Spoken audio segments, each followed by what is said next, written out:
আওয়ামী লীগের সাধারণ সম্পাদক এবং সাবেক সড়ক পরিবহন ও সেতুমন্ত্রী ওবায়দুল কাদেরকে ঘুম পাড়িয়ে আসতেন নায়িকা জাহারা মিতু। এই নায়িকার স্পর্শ ছাড়া নাকি ঘুমাতেন না ওবায়দুল কাদের। সম্প্রতি এমন খবর ছড়িয়ে পড়েছে সোশ্যাল মিডিয়ায়। মূলত অফসাইডের নায়িকা হলেও রাজনৈতিক নেতাদের সান্নিধ্যে কোটিপতি বনে গেছেন এই অভিনেত্রী। রাজনৈতিক ব্যক্তিদের ক্ষমতা দেখিয়ে গড়েছেন নিজের ক্যারিয়ার। মাঝে মধ্যে মিডিয়ায় দেখা যেত না তাকে। রাজনৈতিক নেতাদের সাথে দেশ বিদেশ ঘুরে বেড়ানো ছিল তার নিত্য নৈমিত্তিক ব্যাপার। বিদেশে গিয়ে নানা ভঙ্গিমায় উপস্থাপন করেছেন নিজেকে।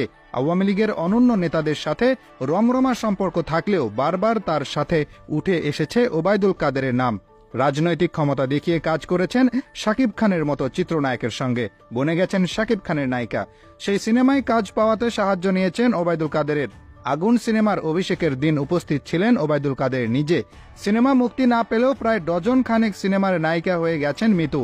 অভিনয় দক্ষতা ম্যাটার না করলেও বড় বড় রাজনৈতিক ব্যক্তিত্ব এবং ব্যবসায়ীদের সাথে অন্তরঙ্গ সম্পর্ক থাকার কারণে তা সম্ভব হয়েছে। একসঙ্গে একাধিক সিনেমায় চুক্তিবদ্ধ হয়ে আলোচনায় আসেন তিনি। অভিনয় করার সুযোগ পায় জয় বাংলা নামের সিনেমাতেও।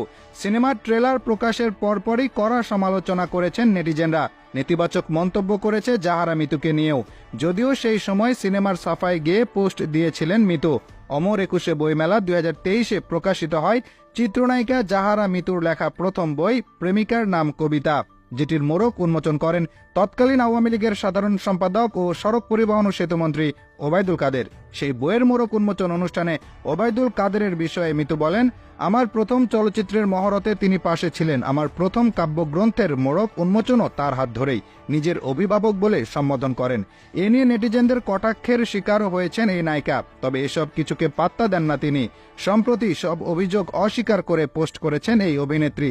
জাহারা মিতু পোস্টে লিখেছেন, ডিজিটাল যুগে সবকিছু রেকর্ড থাকে। আমার বাসা থেকে বের হওয়ার সিসিটিভি ফুটেজ যেমন থাকবে, আমি কোথাও গেলে সেটারও রেকর্ড থাকবে, কল লিস্টেরও রেকর্ড থাকে। এসব বুঝে শুনে নিউজ করতে হয়। মন্ত্রীপাড়ায় প্রতিদিন ঘুম পাড়ানো নিউজ কোনো মেয়াদোত্তীর্ণ সবজি সেবনের ফলে লেখা যায় দাবি করে তিনি বলেন, দেশের সর্বোচ্চ একজন মন্ত্রীকে মন্ত্রীপাড়ায় প্রতিদিন ঘুম পাড়ানো নিউজ কোনো মেয়াদোত্তীর্ণ সবজি সেবনের ফলে লেখা যায়।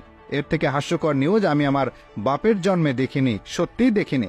জাহারা মিতু আরো বলেন, ভাইরে, আমার কোনো পুরুষকে ভালো লাগে না। আমি কাউকে বিশ্বাস করতে পারি না। অনেক ইন্টারভিউতে বলেছি, আমার থেকে একদিনের বড় কোনো ছেলেকেও আমার ভালো লাগে না।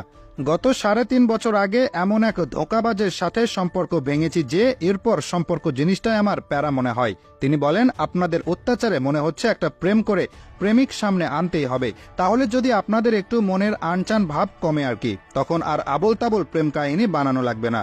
জাহারা মিতুর মিডিয়ায় পদার্পণ হয় মিস ওয়ার্ল্ড বাংলাদেশ 2017 সুন্দরী প্রতিযোগিতার মধ্য দিয়ে।